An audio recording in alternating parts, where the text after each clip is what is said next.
Qonşumuzun acılığını bilib rahat yatırıqsa,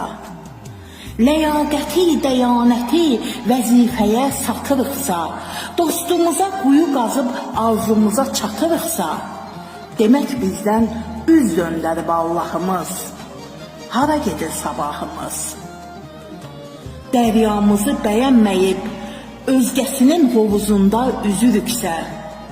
yad dilində dil ötüb, doğma ana dilimizə əgər dodaq büzürüksə,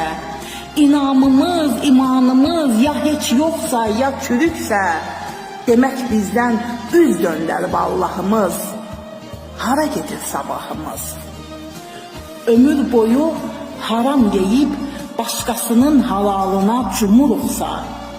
bir tikəyə möhtac olan əlacsızdan əgər rüşvət umuruqsa,